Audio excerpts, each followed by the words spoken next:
So ito guys, check namin ang ano nito. Ito, na-repair na rin pala ito ng ibang technician, no? Na-repair na to kasi may pinaginangan na rin sila dito sa condenser. Ayan, no? So bawas na ito ng freon din. Wala na rin ito.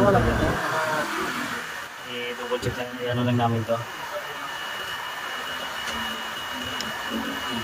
Yan ang yellow niya. So tignan muna namin kung malulusaw yung yellow. Ayan ang kapal ng yellow niya, hindi natatanggal. Na-repair na rin kasi ito dito, tapos kanina ito yung may malangis. Guys, bagong linis na ito, i-check lang namin kung malulusaw ba itong yellow na ito. Pag nalusaw ito, okay ito. So hindi na namin dalawin ito.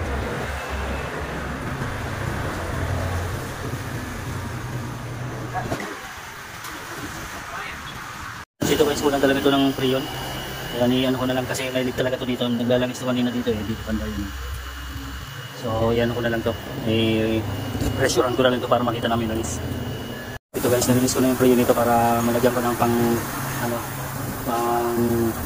recharging. Yun, may leak ito.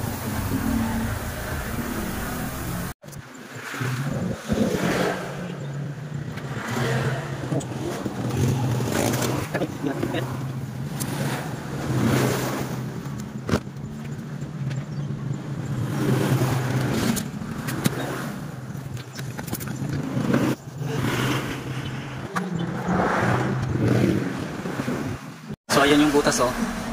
Ayan, oh, so may pinaginangan din. Katabi ng pinaginangan. Mahina lang, oh. Mahina lang siya, pero ayan, oh. Oh. Ayan, oh. Ayan, oh. Ayan yung leak niya. So ayan yung butas niya. Mahina lang. Pinaginangan na rin ito, eh. Katabi. Baka hindi tinamaan yung leak. Kasi nirepair na rin to. So ayan yung leak niya. Maliit lang yung ano.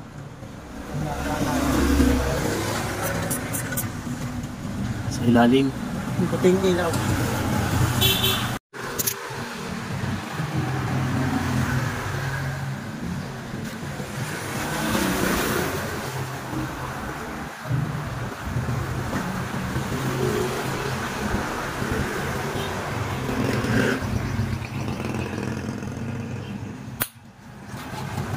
Try ulit ng isabunan para matesting. Nagkakarga ito ng pressure na.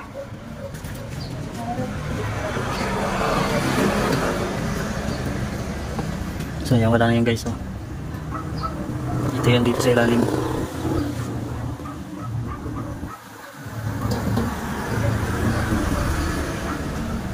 So wala na yan. Yan yung karga niya. Kakarga pa yun, nasa 100 pa lang. So guys, di na siya gumalaw. I-vacuum na lang namin to para ano, makarga na namin. So vacuum ko na lang to. 22. So ayan, ano na, ito yung leak niya dati. Kanina, ito yung pinaginangan. Dati na ni-repair to. So guys, karga na namin ng freon to. Reprocess ko na to. Okay na yung ano niya.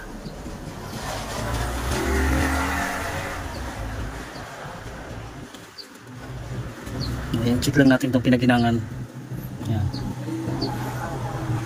Sige, saksak para maano namin, i-on ko na to. Ayan.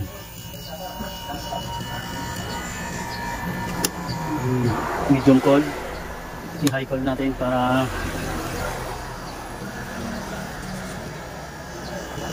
sa high side ko na lang pala ito ginamit guys kasi sira tong low side na, pero sinalpakan ko to ng ano, ng kirahe niya para makuha namin saktong karga. Saka itong ano kasi nasa high side to.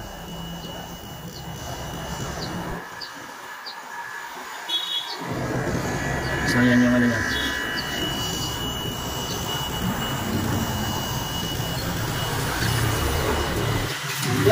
3.0 amperes lang naman yung ano nito. Para kompleto na yung freon niya.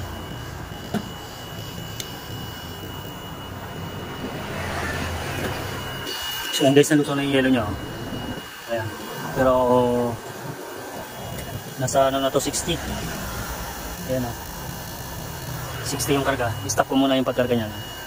So dadagdagan ko na lang yan kapag ano, pinulang pa ng konti. So Ikunan pa ito ng konti. Yan, nag-yellow pa yung kapilya rin niya.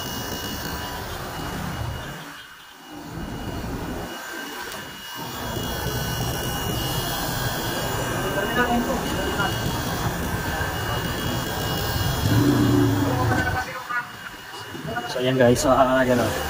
Saktong karga niya na yan. Yan o, nag-mais na lang siya. Okay na yung ano niya o.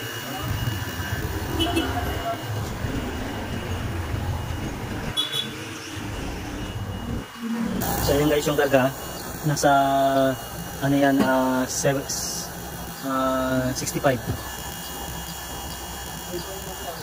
65 yung karga niyan. Nasa ano yan, 4.9 bars. Halos sakto yan. So yan, okay na to guys. Ang ano namin na yan, 3.3 amperes. So okay na to. Bench up ko na lang to mamaya. Guys, bench up ko na lang to.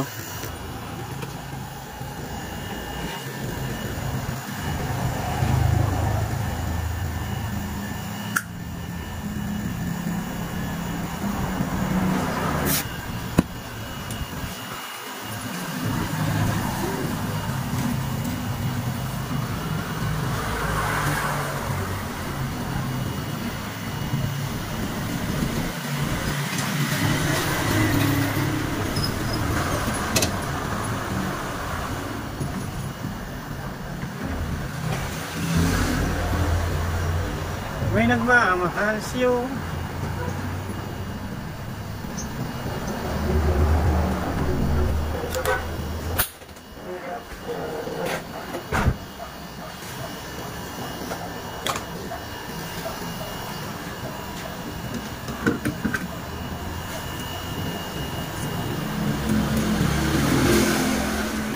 Ito guys, okay na yan, nakapinchop na yan. So ihatid na lang namin ito, deliver na namin. So yan guys, okay na yan. Maliit lang naman yung leak nito, yung sa may dating pinaghinangan na rin, ni-repair na rin to. So yung leak niya nandito na sa may pinaghinangan malapit. Ayan, okay na to guys, thank you.